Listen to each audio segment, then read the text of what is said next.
for a musician or a band, an artist in general, who desires to be on this path, I want to kind of, demystify what the process looks like, answer some of these questions, and really just pick your brain. So thank you for letting us and me do that today. Happy to be here. So I guess a good place to start is, what does a booking agent do for a band? And feel free to include sort of, but also we don't do this for you, because I think that those two things go hand in hand here. So yeah. Yeah, no, it's huge. I think this is one of the questions that should be asked by every single working musician. And unfortunately, there's a giant misconception about what booking agents are good for, is what I'll say, even past what we do. I say this because I started out and still am a musician myself. So Great.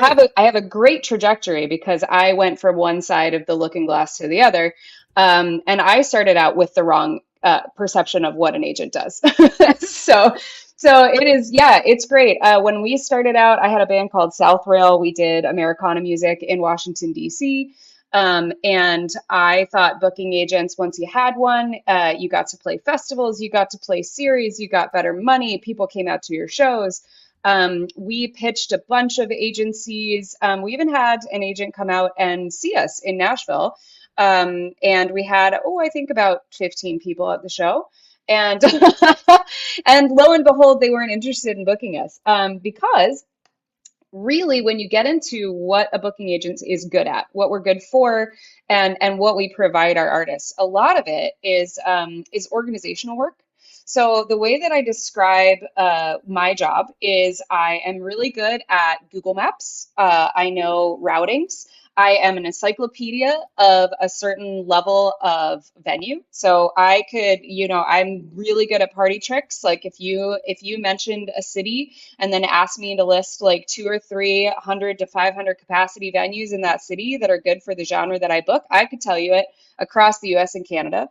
So I'm Rochester, New really York. You want to tell me? Sure. There's a place called Honest Folk that Cat Wright played recently. And then there's Abilene Bar and Grill. That one is a 50 capacity space, but he does larger stuff. His name is Danny. Hi, Danny. And there are a couple others that we've been looking at very recently, and I'm now forgetting the name of it because we have one that they're actually looking at very soon that I can't remember. Okay. But All right. there were Yeah, two. no, There were two. I Those were was my most curious recent ones. if Milestone still existed in Rochester, New York, but I don't think it does.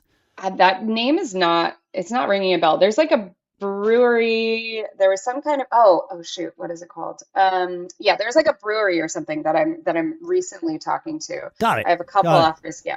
Yeah, Anyway, Cat Wright I is just somebody picked that a I city out represent. of I picked a Yeah. city out of random that I had toured through at one point in my distant past. So there you go. That's a hard one too, because it's a smaller spot, but it It's a is only an smaller hour and a market. half from where I live, so that's Oh, good. there The you go. All Strong right. Museum is there for children. I have That a is 6 and a true. 3-year-old. I know them. Ah. I know that place very well. There you go. So I anyway, didn't like realize where you lived, so I didn't realize that I picked perhaps a softball, but that's okay. Off we go. Yes. yeah. So yeah, what booking agents do, it has we the thing that we don't do the most is bring people out to a show. We are very good. We establish relationships with people. That's true. But we are very good, like I said, at routing, at knowing what venues are where. And then we also have a really good sense of what's going to make a good night for everybody. We know how to negotiate, but it's all based on hard data. So what I love, I'm a data nerd. Like I'm a musician Okay. turned data nerd. I love spreadsheets. I know that's super weird. I love Oh, crunching no. numbers. I love S- percentages. Same. Right. Yep. Yeah. So a lot of what we do is actually crunching data and trying to predict the future and trying to create a pathway, especially for the developing artists, to go through there. Um, Hold on a minute. For some Okay. reason, yeah, we'll just go ahead and stop that. My Sonos just randomly started playing. So that's Oh, great. I love when that happens. Yes, that's great. And it was Bella's Bartok. So there you go. Put my Oh, money that's where my funny. mouth is. I listen to my own artists. That's really great. That's So right. Yeah.